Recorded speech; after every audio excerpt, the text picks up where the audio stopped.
Congratulations. Thanks so much. This is yours. Thank you. Okay, wait. Let them get it. Thank you.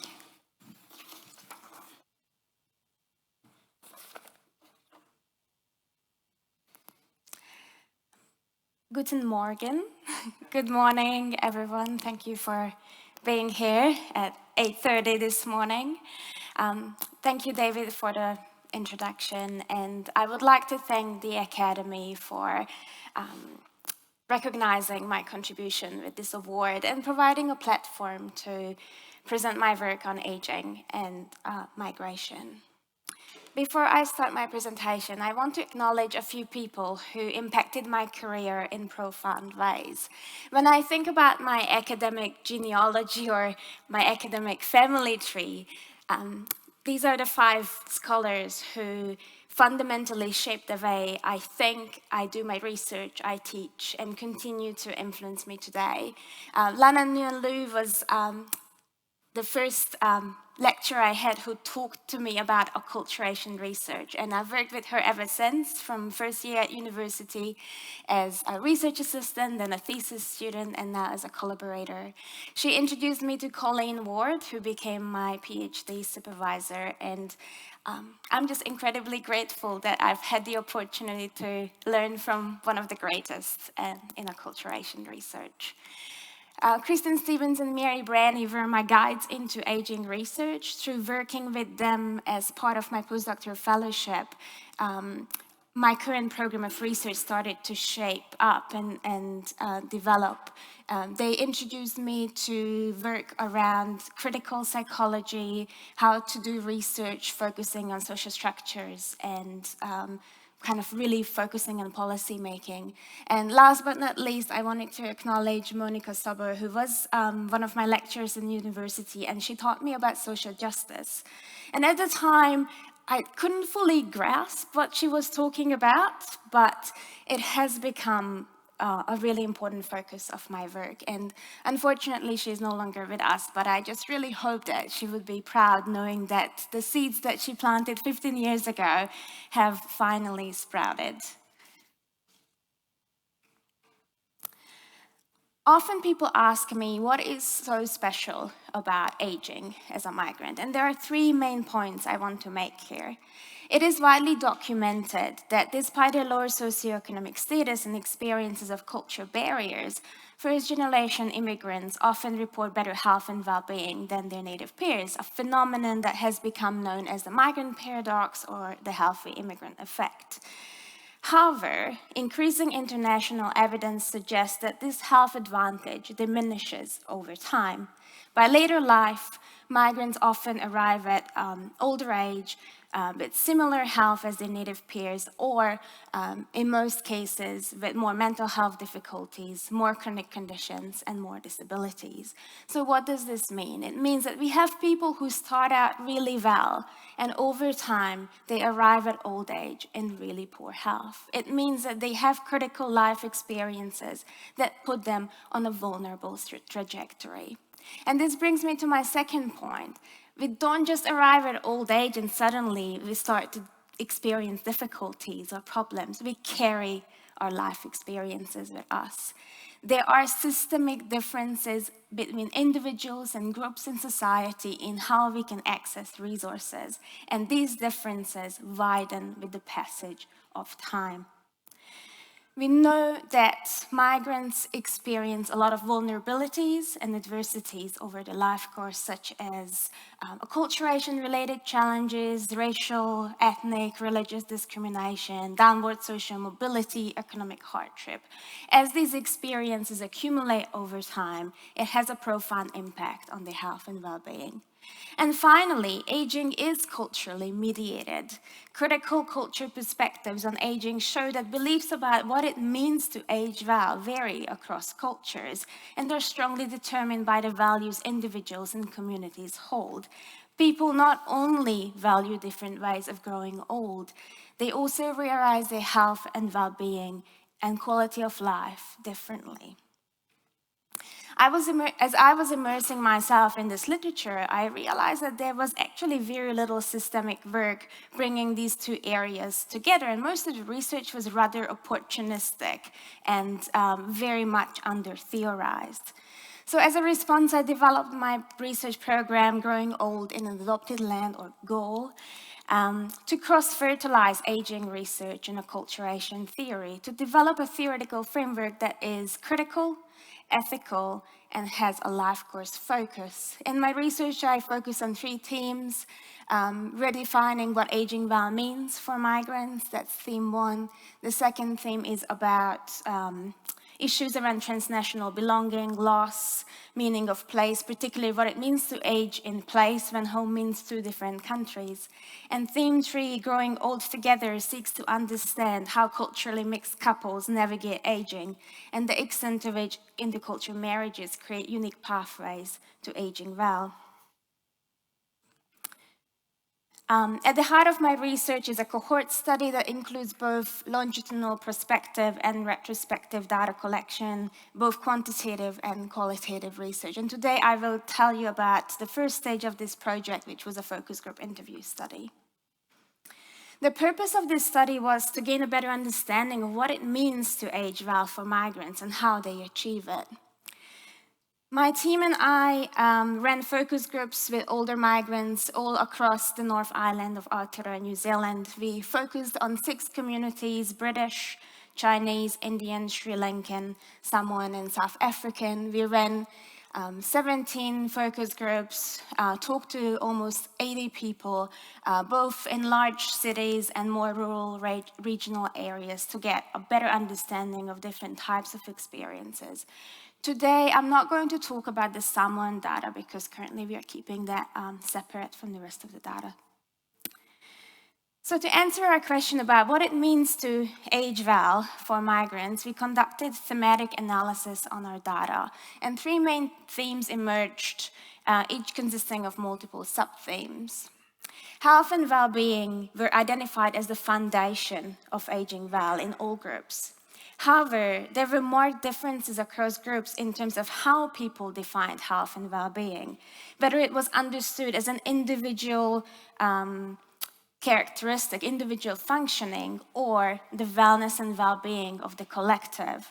There were also clear differences in terms of whether different culture groups considered health and well-being more holistically, incorporating spirituality and social well-being, or from a more biomedical Western perspective, physical and cognitive functioning. The second theme was about capability. People talked about the importance of being able to live according to valued cultural goals and having freedom to make decisions and choices. They identified environmental and support and social position as critical factors influencing how migrants age and whether they can realize their capabilities. And finally, belonging was identified as a key component of aging well as a migrant. There were significant differences in how people talked about belonging. Experiences of belonging were strongly patterned by culture. In addition to these content themes, participants talked about important processes underpinning the aging process. These included accepting and adapting to change and managing culture expectations. So I won't have time to go into all of this, but I will focus on belonging today, and particularly national belonging and the role of discrimination. From this point, I'm going to shift from a thematic analysis to a narrative inquiry. Using narrative analysis, we can gain a better understanding of how people talk about belonging and what are the commonly accepted and available social narratives that people draw on when they talk about discrimination. One of the most striking findings was that only British migrants saw themselves as New Zealanders.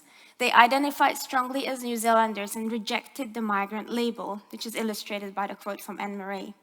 Although lack of belonging was present among some British migrants, it was anchored in a personal sense of loss as opposed to being excluded from the national narrative.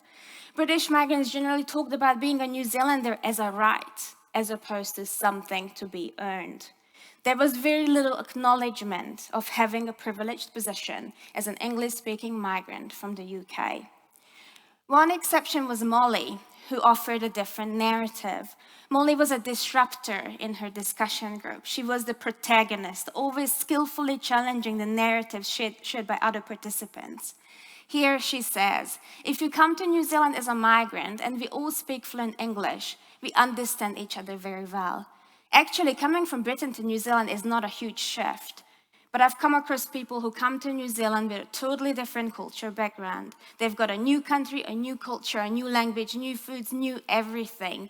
And just being part of society, that's the challenge. That's the challenge. If you haven't got all those things that we have, that you can easily assimilate if you choose to, if you learn how to. I guess Molly is someone we could call woke. She has a strong sense of social justice. She's aware of her own privilege and positioning, that her positive experience of aging in New Zealand is not completely her own achievement. She had particular experiences throughout her life course as a migrant in New Zealand because of her British heritage. She could assimilate, as she put it, and develop a sense of national belonging. But she understands that this is not afforded to everyone equally. National belonging was constructed by migrants as both a legal and an emotional phenomenon. In legal terms, citizenship provides people a path to belonging.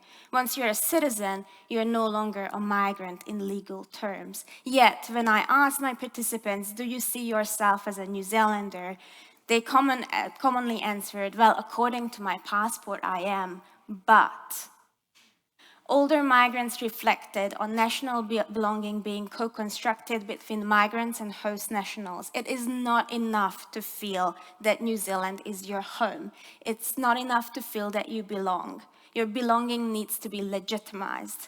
Gaining citizenship is one form of legitimization, but it also requires external validation from members of the majority.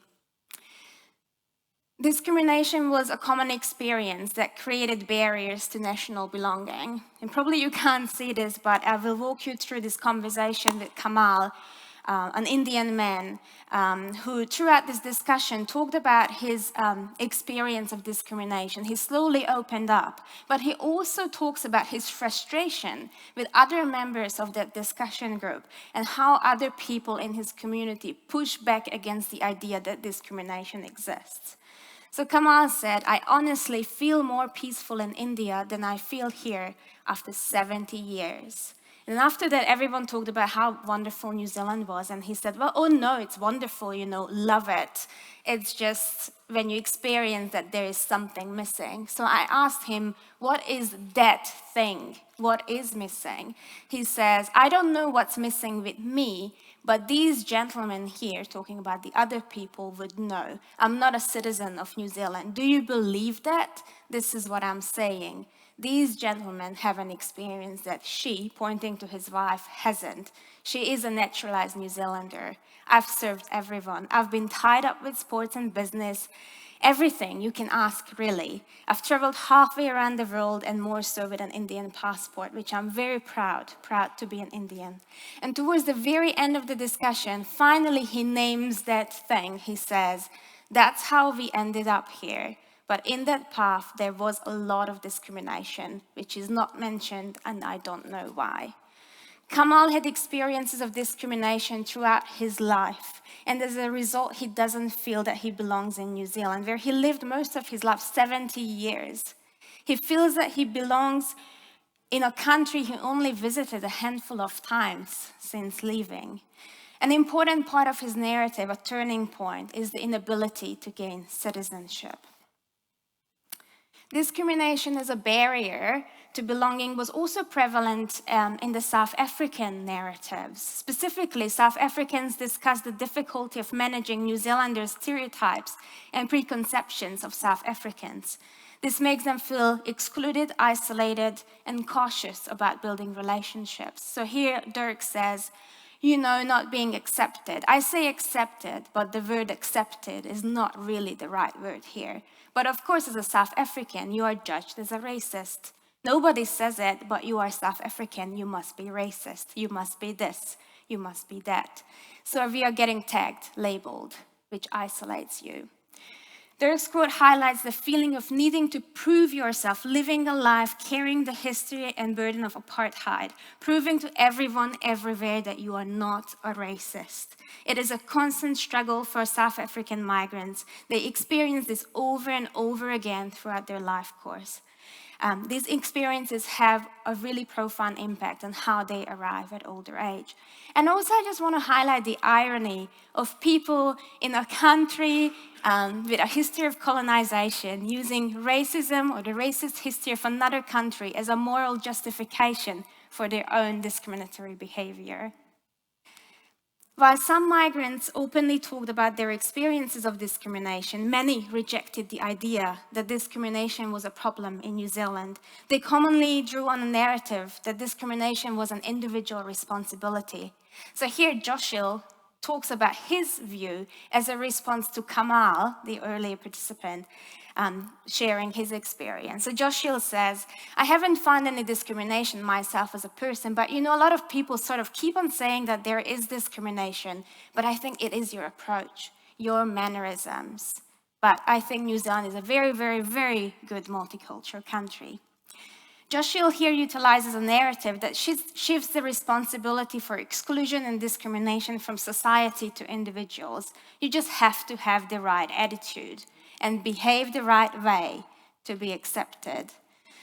This sentiment was commonly accepted in the groups.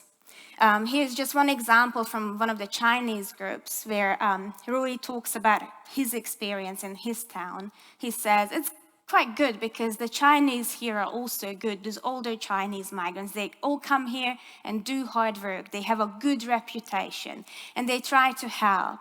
So first of all, if you do well by yourself, others will respect you. If you don't do well by yourself, others won't respect you. Good migrants don't get discriminated against. If you work hard, if you do the right things and gain people's respect, you will be accepted. Both Rui and Joshil's quotes illustrate migrants' tendency to internalize the individual responsibility narrative. The danger of this narrative is that it blames individuals for their situations. It frames being discriminated against as an individual's failure. You are just not doing the right thing. You don't have the right attitude. As opposed to framing discrimination what it is, a systemic social problem, which is the third narrative that emerged from the data, although this was not endorsed very frequently. Here, Anora says, at work you have to work hard, probably harder than the locals being an immigrant. You have to perform better than the locals. That's your survival. If you have any intention to excel in what you do, you have to always perform a little bit better than the average. And the same thing applies to your family as well. Anura tells us that it is not enough to work hard as an immigrant. You have to work harder to have a chance, to be given a leg up, to counter the common societal discourse that migrants are riding a free train to a good life. A sense of belonging is a universal need among migrants, fundamentally shaping what aging well looks like for them and whether they can achieve it, whether they can live a good old age. Importantly, national belonging is not equally afforded to all migrants. Becoming a New Zealander may be afforded to most in legal terms. The emotional sense of belonging is harder to achieve for migrants who are visibly different or culturally more distinct. Developing a sense of national belonging is not simply an interpersonal psychological exercise. It requires legitimization from the majority. Migrants come to different conclusions about whether they belong, both based on their personal experiences and because their groups are situated differently in society due to historical power dynamics. It follows that belonging concerns are not equally distributed. One way belonging is legitimized is through acceptance and inclusion. When migrants experience discrimination and exclusions, their sense of belonging is undermined and invalidated. Individualizing responsibility for discrimination provides migrants an illusion of control. If good migrants don't get discriminated against, all I need to do is have a good attitude, Just follow the rules, do the right things, and I will have a good life. It may be easier to have an illusion of control than to admit that society is unjust and unfair towards people like me. However, as we shift responsibility from society to individuals, we are perpetuating inequalities. We legitimize policies, everyday practices, and norms that are steeped in racist and xenophobic narratives. Narratives that systematically support the belonging of migrants from advantaged groups. We reproduce these individualizing discourses in our own research. And my challenge to the academy, including myself, I'm also a culprit here, is to reflect on how we are using individualizing discourses in the way we ask questions, the way we interpret our data, and the conclusions we are making. I want all of us to consider the possibility that through our research, we shift responsibility from society to individuals, and we legitimize policies that perpetuate inequalities. Thank you for listening, and just want to acknowledge my wonderful team.